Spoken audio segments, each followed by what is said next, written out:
It's time for the Property Podcast, where every week tens of thousands of property investors, new and experienced, join together to get news, knowledge and laughs at our expense. With me, Rob Bence. And me, Rob Dix.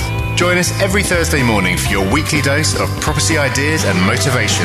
Then head over to our website at thepropertypodcast.com to keep the conversation going. Now though, let's get started.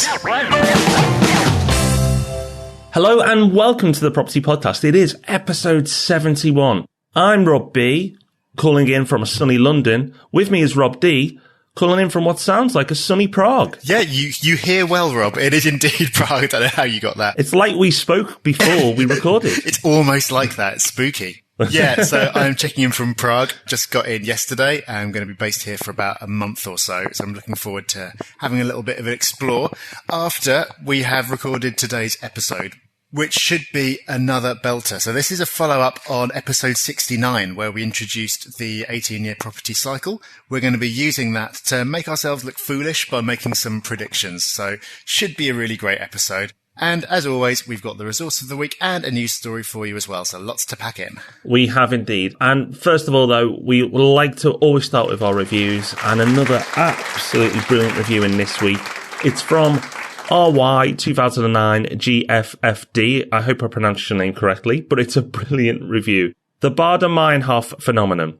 The lessons and concepts I've learned go on to encounter most days. I learned something new from every episode. Since I started my journey around 2 years ago, I've been on the hunt for information and education. I'm yet to find a source that is as informative, concurrent and succinct as the Property Podcast. One of the most impressive things about the podcast is that most episodes I come across a new nugget of information, but that isn't it. After digesting the information and more importantly being made aware of it, I'm amazed at how regularly I begin to stumble across it. This, I've been told, is called the Bader-Meinhof phenomenon. So in essence, what I'm trying to say is thank you for making me cognizant of and my changing my perception of the UK property world that we live in. Brilliant review, and a new phenomenon that I wasn't aware of. Yeah, that's something that I think I've read about. I think it might have been in Freakonomics, actually. I'm not quite sure, but I think that's where I heard about it. But I reference it every so often. So yeah, credit to that man whose name lady whose name I can't remember, for referencing it in the review. And thank you to everyone who's left us a review. We really appreciate it. Right, news of the week, Rob, and we've got a top 10 list, and we do love a list. And this week we're top 10 where the property market is the hottest. So this league, put together by Rightmove, looks at the areas where houses are going onto the market and the average time it's taken to sell them. And number one, Rob, London? No, number one, Cambridge. So in Cambridge is the fastest place to sell your house at the moment, 27 days. Which is faster than last year. And that's the main findings. Basically, it's Cambridge, London. Everywhere else in the top 10 is London, except Warwick is in there as well. But in every region, it's about sort of 30 to 40% faster than it was last year. So I think that's probably the most interesting finding, because the fact that London is a quick place to sell your house is not necessarily news as far as I'm concerned. As well as the usual suspects, London, St Albans in the top 10. We also, Warwick, which is a lovely part of the world, West Midlands, is very quick as well. Not far behind Cambridge at all. So an interesting list. We'll, of course, put this in the show notes so you can see as well. We'll save the areas that are a little bit slower to sell. We won't name and shame. We'll leave it to the article. But if you're interested in going to see that, this week's episode, you can find all the show notes at thepropertyhub.net/predictions. So, Rob, we've already mentioned that you're in Prague, but how is it? Prague is great so far. Well, I only got in yesterday, and so I haven't had much of a chance to explore. But I had a little walk around the centre yesterday. Beautiful place. Absolutely stunning. One of the prettiest places I've been on my travels so far. So I'm looking forward to exploring a little bit more. And most importantly, I went on Foursquare and looked up cafes with Wi-Fi near me, and there are tons. And that is the main thing I look for in any location. So think it should be a good month. And if anyone is listening who happens to live in Prague or be visiting, do drop me a line, because it'd be nice to meet up for a beer. Yeah, I can think of worse locations to meet up for a beer, Rob. That sounds very nice. Good offer. If I was a little more local, I'd certainly come and join you. But yeah, speaking of meeting up, we're going to be meeting anyone who can make it down to meet us in London on the 27th of August, just after I get back. Our last London meetup was back in January. We had an amazing time. We're doing it all again. And all you need to do to grab your tickets, if you haven't done yet, is go to thepropertyhub.net/meetup, and you can get your free tickets there. A lot of people have done already after we mentioned it on last week's episode. But if you haven't yet, do it now. It's going to be great fun. It certainly will. I'm really, really, really looking forward to that. The last one, early January, when you think nobody would turn out, there was lots and lots of people. So I'm sure it'll be a good turnout again. So really looking forward to that. And if that wasn't enough to look forward to, Rob, even before that, we've got our official launch date of Yellow Lettings. So we're going to go live. We're going to open it up to the wider public. And that is going to be the 7th of August. And it's a long time coming, but we're very happy and excited. And we're also very excited about our new team member, Lynn, because she's just brilliant. We've said a lot about how much work this has been, probably moaning on the podcast, yeah, we're doing this, we're nearly there now, it's been a lot of work. It has, but the last couple of weeks we've really kicked into high gear with it. But yeah, it feels like we're really nearly there now, and having Lynn join us has just been absolutely tremendous. So really looking forward to introducing her to everyone who wants to be a part of Yellow as well. Indeed. Okay, so this week's topic of the week, Rob, it's linking back from a couple of weeks ago. It was a very popular episode, so let's go. Let's do it. Let's get our crystal balls out. Yeah, so the property cycle, I mean, we could talk for hours about this, and we have between us talked about it for hours already. I'm sure there's going to be more episodes on this to come, but the focus on this episode is going to be making some predictions based on the cycle. So if you haven't listened to episode 69 yet, I suggest you go back and do that first, because that'll give you some context for what we're talking about here. So if you want to go directly to that, that is at thepropertyhub.net/cycle. So have a listen to that first, and that'll give you the context to understand these predictions. And we wanted to follow up with this episode quite quickly, because we kept saying that the whole point of this cycle, why we really liked the model, was that you can use it to generate some useful and specific predictions in ways that you can't with other models. So that's what we're hoping we can do. And of course, cycles never repeat exactly. We talked about the 18-year cycle. It's never precise. Things never happen at the exact point they're meant to. That would be way too easy. So it's not like we're going to say, oh yeah, everything's going to go boom in this year, and we're going to put it in the calendar and then not have to think about it ever again. You always have to look at what's going on. But hopefully, we're not going to end up looking too silly. But let's see. We've got 3 predictions each. Rob, do you want to kick us off?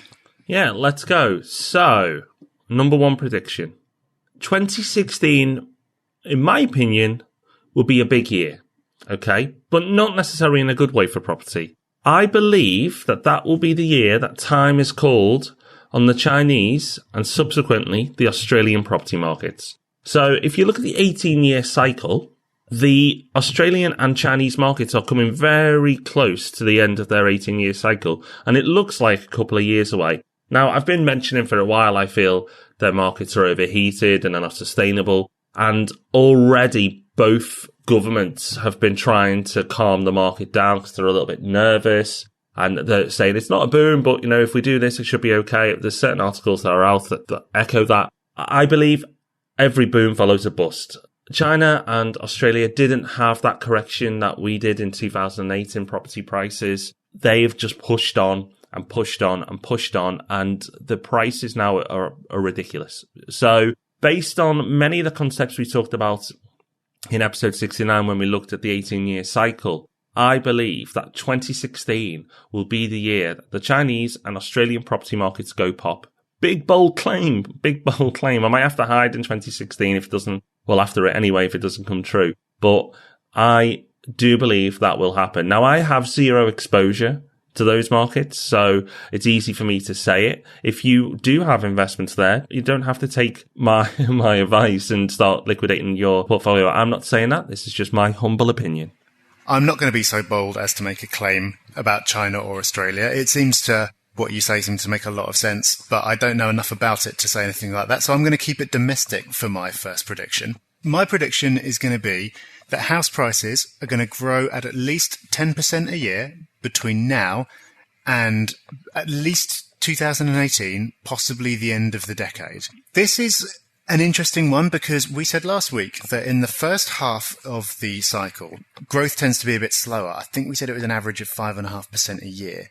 And then after you have a mid-cycle correction, in the second half, things really ramp up. This time, I think things are going to be different. I think that we're seeing some very fast growth now, and I think that's going to continue. Now, the next year of that prediction is a safe bet because we've got the election coming up in May 2015, and that means that it's in the government's interests to keep things motoring along.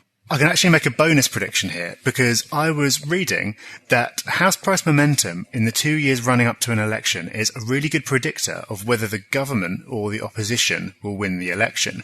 Based on what's happening with house prices at the moment, and it seems like the government are going to keep this going with various measures that they're taking, it seems like we can make the prediction that the Conservatives are going to win a majority, which is the opposite of what the opinion polls are saying at the moment. And everyone seems to think it's going to be a Labour win or perhaps a hung parliament. But based on some reading I've been doing this week, it seems like house price momentum plays a bigger role in elections than people think. For example, in the lead up to 1997, when Labour had their huge victory, house prices were in a 6-year slump at the time, even though the general economy was picking up quite nicely. And in 2010, when there was a change of government, momentum in house prices was improving, but we were still in the early phases of coming out of the downturn that followed 2008. So this isn't a politics show, that's just a bonus prediction.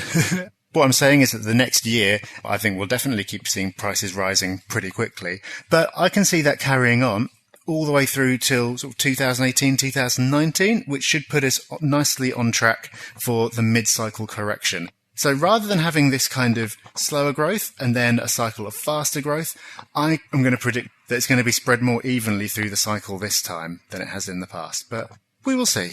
We will. And we have a slight difference in opinion on a few of these things, which is good because normally we just agree with each other on everything, which I'm sure is a little boring. So you'll see as this develops with our predictions, there are a few things that contradict each other. So we are not in sync on this. Many things are similar, but there are a few differences. And one for me is I believe London will have a wobble in late 2016, early 2017. And that will come as a direct consequence of the Chinese-Australia crash.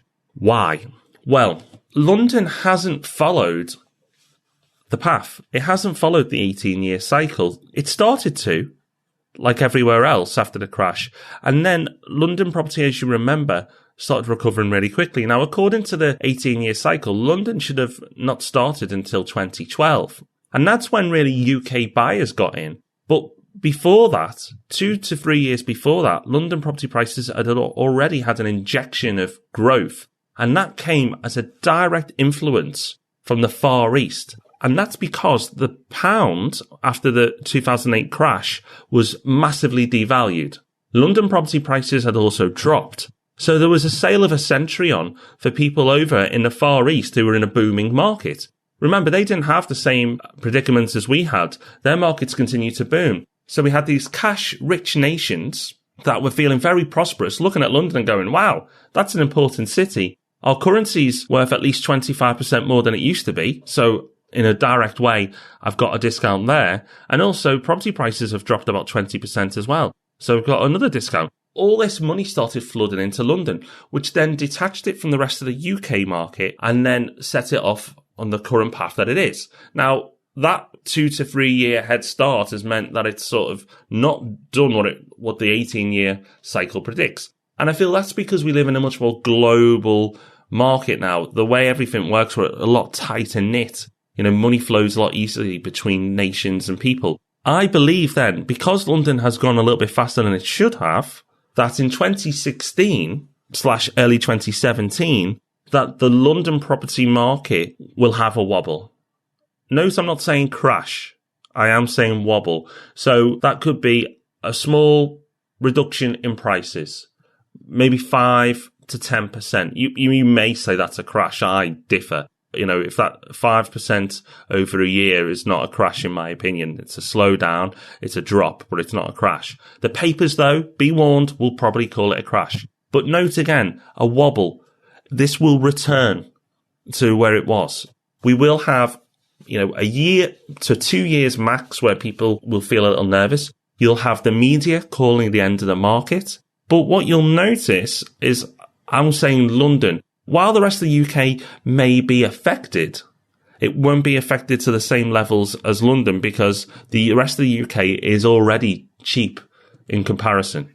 Yeah, exactly. And that links nicely into my next prediction, where I agree with you on London, actually. I think that London is going to have a minor correction by 2017, and I'll come on to that a little bit more later. But I think other regions of the UK aren't even going to get started until 2017.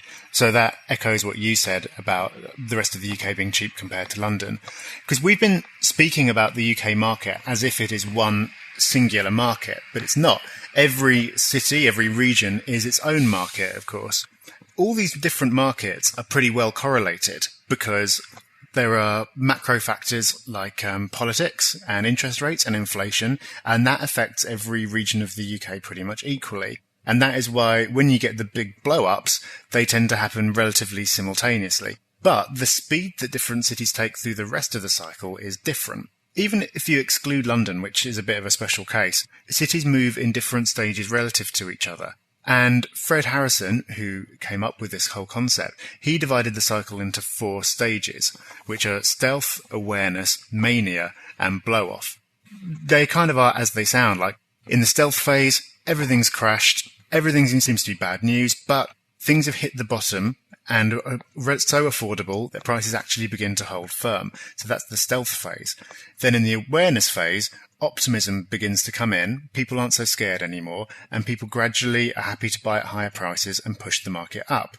Then in the mania phase, everyone's really confident, banks are lending more, everyone's feeling good about it, and things gradually become too expensive for people to consider buying, at which point you get the blow-off phase, which is where prices are unaffordable, they stall, and then they crash, and then the cycle starts all over again. So using these stages, you can look at where various cities in the UK are now, and use that to make predictions about when different things will happen.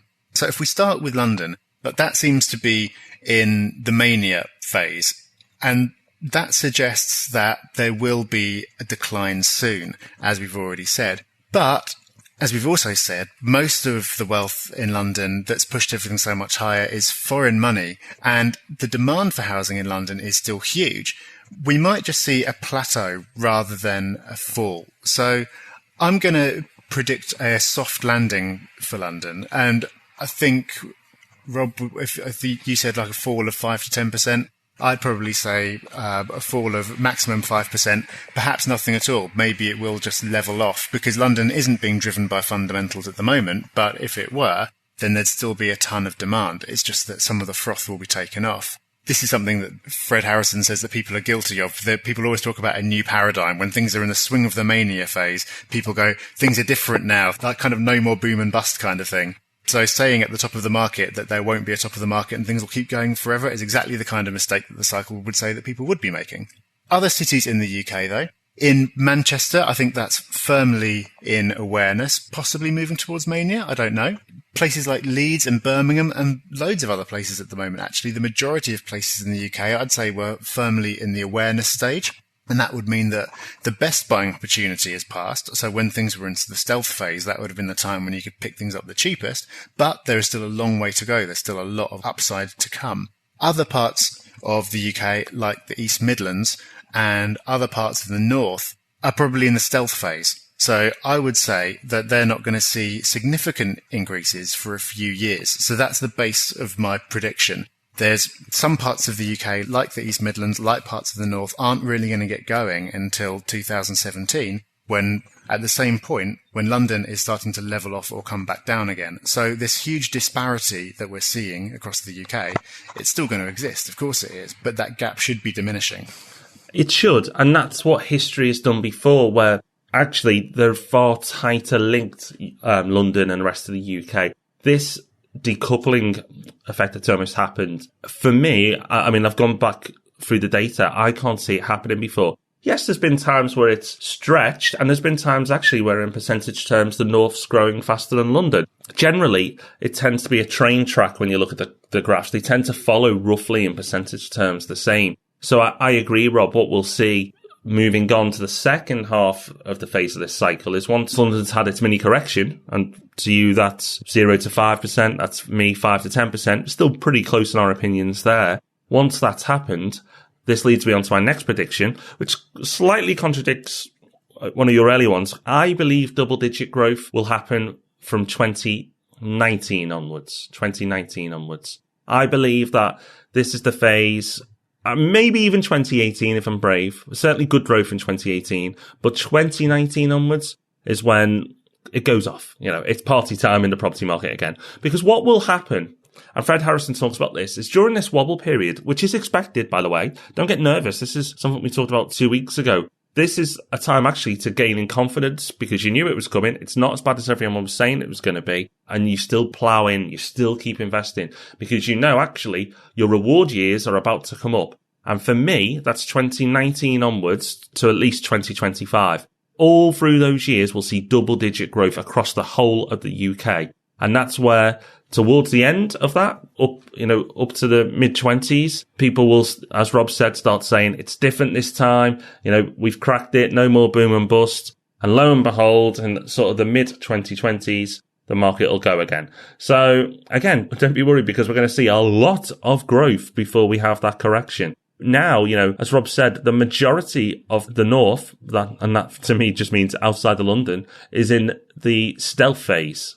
A little bit in the awareness, but I'd say early awareness stage. So stealth and early awareness, I would say the vast majority than outside of London is. So there's huge opportunities still. Please, don't take this as scaremongering. Drops are expected in any cycle, but if you educate yourself to when they come, you can be far more effective as an investor.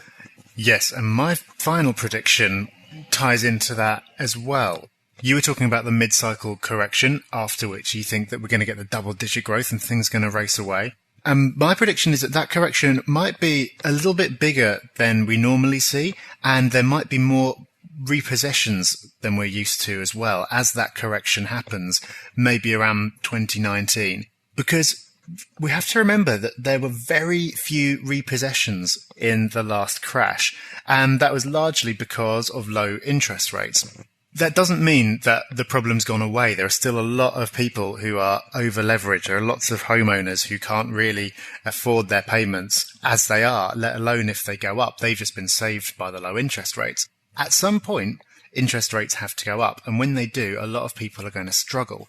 So the government is going to delay rises in rates until they think that people can afford them, because obviously politically and in every other sense it's not good if you've suddenly got thousands of people having their houses repossessed. So they're going to try and put off these rises. But in fact, maybe I'm just being cynical. Maybe I don't have much faith in the public, but I feel that with all the feel-good factor that is around at the moment is going to persist until the election and beyond. People are probably just going to take on more debt. So people see the value of their home going up. They see banks getting more keen to lend. Everything relaxes a little bit. So people will see that the value of their house has gone up and they'll think that they're rich. And then they'll take on more debt as a result to extend or to go on holiday or to move to somewhere bigger or whatever they do. And they're going to have to service this debt from wages, which aren't going to be keeping pace with inflation. So when we hit that correction, I think we might be seeing an unusually high level of repossessions. And that might mean that phase of the cycle is a little bit more severe than it normally is. But that is a great buying opportunity as an investor if you believe that that's coming, because you can be ready for it. And it's not very nice, but it does give you a set of circumstances that you can profit from. And then after that, of course, things are going to take off again. So at that point, everyone's going to be panicking. All the stories that you're seeing in the paper now about house prices on the front page, not going to be there anymore. And that is exactly the time when you should be gearing up and taking advantage, because as Rob has said, he's predicting double-digit growth for the second half of the cycle. History says that that's when the most of the growth comes. So that point in the cycle when everything seems to be totally going wrong, that is the time when, as an investor, you want to be prepared and you want to be taking action when everyone else is scared. Exactly. So don't be nervous, be brave during that period. This is not the time where the big correction is coming, although that's what the media will tell you. For our loyal, long-time listeners, you'll remember when we started the podcast, the mania phase of London hadn't really kicked off. And we were trying to tell people that, don't worry, property's a good investment. It's still a good time to invest because the media was pretty negative. And look at how that's flipped and how, crazy the media are being. When in fact, actually, the majority of the UK isn't moving yet. It's very much London. The media, again, will flip during this period and tell you that it's all over. They're reactionary. Then, they don't look forward. They just report the now, and they've either got to excite you or scare you to sell papers. This is a warning 2 to 3 years in advance that the papers will do that. But remember, of all these predictions, you know that in everywhere, including London, to be fair, for the next year or two, we're going to have, growth, in all areas for the next year or two. So, well, realistically, 2 years based on our predictions. So for the next 2 years, we're going to see good growth outside of London, respectable, not eye-watering, but respectable growth. I'm going to see growth continued in London. However, we're saying London will be affected in a couple of years' time, where outside of London, not so much. Okay, so another episode based on the 18-year cycle. I hope you've enjoyed that. We certainly have enjoyed talking about it off air. It's a subject that we will probably be talking about at the meetup as well. So make sure you come along to that on the 27th of August and you can give us your views. But don't wait till then. If you agree or disagree or have some additional predictions you'd like to add to the mix, then go to the show notes and leave comments in the Property Hub. And if you go to thepropertyhub.net/predictions, we can all discuss our predictions, your predictions, whether we're right, wrong, or indifferent there. So make sure you head along to there and we can start the debate straight away. Yeah, definitely do, because I think the point is that we've made predictions. We don't agree with each other on everything. We're not going to be right about everything. Your thinking might be different. If you disagree with us, that is absolutely fine. The point of this model is that it gives you a framework for doing your own thinking. So there are going to be so many factors to weigh up about what's happening globally, regionally, politically, economically, and everything else. You can weigh all that up within this framework to come up with your own decisions. So if you think that we're way off the mark on things, that doesn't mean that you're wrong by any means. It could well mean that we're wrong. No one really knows. But the beauty of the model is that it gives you this framework for doing your thinking. So do come and share your own views in the Property Hub, whether you agree with us or disagree, or whether you've got predictions on other things that we haven't covered. Just go over to thepropertyhub.net/predictions. And to be honest, I don't want us to be the only ones looking silly in 2026 when everything's totally not panned out as we expected. Yeah, let's say second half of 2016. First half, people can't give a stick, only in the second half. So at least we get half a year's grace. Okay, so our resource of the week, Rob. This one's been a real gem for both of us. I started using it a few weeks back and then I gave you a heads up on it. And it's a Chrome extension. So we've talked about Chrome as our internet browser of choice. And extensions are useful tools you can add to your internet browser that make the experience just a better experience, really, for the user. Now, if you're anything like Rob and I, you'll have a million tabs open at once. In fact, I can tell you now, 1, 2, 3, 4, 5, 6, 7, 8, 9, 10, 11, 12, 15 tabs I've got open right now on my computer. I've got 1, 2, 3, 4, 5, 6, 7, 9. 9. Okay, that's pretty respectable for you, Rob. But we are recording this at 8 a.m. in the morning, so it is a whole day to go. Maybe that'll grow throughout the day. But we've been saved. We've been saved by a tool called OneTab. OneTab is simple, and it does what it says. It takes all your tabs when you click on this button and puts it into one tab. And your work isn't lost. It's all saved from where you were up to. The internet sites are all there ready to go. But why this is useful is 2 reasons. One, it's difficult to sort of see where all your stuff's at when you've got multiple tabs open. And just having this one long list really helps. But 2, Chrome slows down your computer if you have lots and lots of tabs open. I won't go into the technical details, just trust me, it does. Because of that, all these tabs open, if you've not got an up-to-date PC, then you'll find that things move slowly for you when you load up all these tabs. By clicking on one tab, it gets rid of that too. So 1, it's easier to organize all the tabs that you have, and 2, it helps speed your computer up. And it's free, so why wouldn't you use it? Yeah, and you can also send all those tabs that you've collected into one. You can also get an easy link to send that to someone else as well. So yesterday, for example, I was doing some research for a copywriting client of mine, had probably about 10 different tabs open. Then I wanted to switch to another task. I didn't want to lose all these 10 tabs that I had because I wanted to refer back to them later. So I just sent them all to one tab. Later on, when I was working on it again, I just, with one click, restored them all. And I also sent, with one click, that whole collection of tabs to someone else I was working with, so they had all the same reference material I did. Before OneTab, I would have had to paste each of those URLs separately into an email, which would have been more time-consuming. So it's brilliant in so many ways. And I've got to thank you, Rob, because it was you who introduced me to this. It's wrong to say life-changing about a Chrome extension, isn't it? But it has been brilliant. I'm glad it's not just me who's found it useful. And if you find it useful, let us know. And if you have any other extensions, Google Chrome extensions, let us know.